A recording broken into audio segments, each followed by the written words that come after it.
आज एक नया शगुफा आया शहर में, वन नेशन वन इलेक्शन। अच्छा भाई, क्या है ये कुछ नहीं है, ये इस देश के संघीय ढांचे पर एक जबरदस्त प्रहार है। लेकिन ये असल में एक शगुफा है, क्योंकि नरेंद्र मोदी जी भी जानते हैं कि इसको पारित कराने के लिए उनको लोकसभा में 362 वोट चाहिए।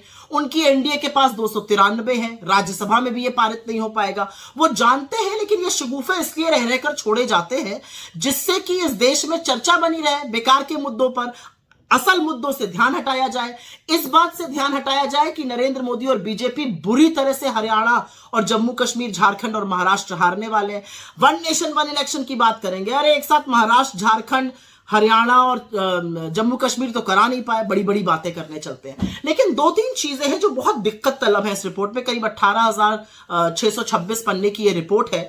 मुझे तो पहली आपत्ति खैर यही है कि इस रिपोर्ट के जो जनक हैं वो एक पूर्व राष्ट्रपति हैं, और ऐसा नहीं करना चाहिए था। पूर्व राष्ट्रपति को इस तरह का चुनावी काम, पॉलिटिकल काम ऐसी इसको नहीं हेड करना चाहिए था। मुझे तो यह भी आपत्ति है कि उस कमेटी में खड़गे जी को नहीं रखा गया, जबकि वो नेता प्रतिपक्ष है राज्यसभा में। गुलाम नबी आजाद को रखा गया जो राज्यसभा के मेंबर ही नहीं है। उसमें साल्वे जी हैं जो मोइन कुरैशी के साथ पार्टी करते हैं। खैर, उससे हट जाइए तो उस रिपोर्ट की ही चर्चा कर लेते हैं।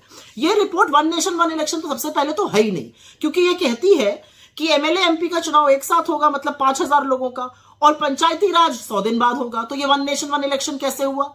5,000 लोगों का चुनाव एक साथ होगा, फिर पोलिंग स्टेशन बनेंगे, फिर पोलिंग पार्टी बनेगी, फिर बंदोबस्त होगा, फिर सिक्योरिटी फोर्सेस आएंगे, करीब 1.5 करोड़ लोग फिर से लगेंगे इस पूरी प्रक्रिया में, क्योंकि 30 लाख जो निर्वाचित होते हैं हमारे पंचायती राज के लोग, वो तो वन नेशन वन इलेक्शन में आई नहीं, पहली चीज।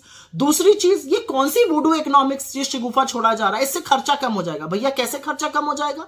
इसको कराने के लिए आपको 3 गुना वीवीपैट चाहिए, 3 गुना ईवीएम चाहिए।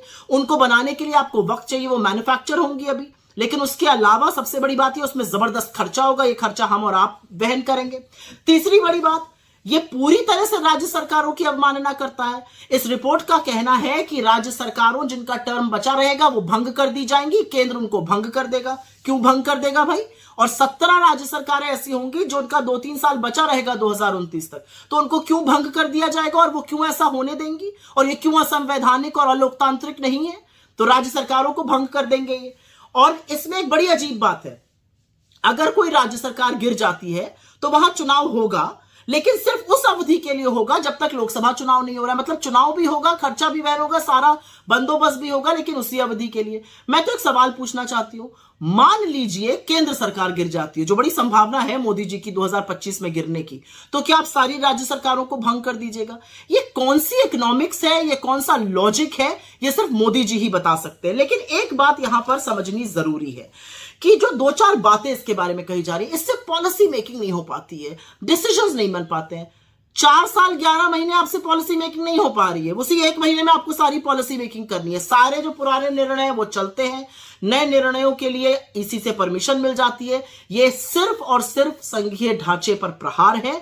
और ये एक जो बीजेपी का ऑब्सेशन है ना, one nation this one nation, हम one nation this and that नहीं है, हम वन नेशन वन लैंग्वेज नहीं है, हम वन नेशन वन रिलीजन नहीं है, हम वन नेशन वन कल्चर नहीं है, हम वन नेशन वन कलर नहीं है, हम वन नेशन एक जैसे नहीं लगते हैं।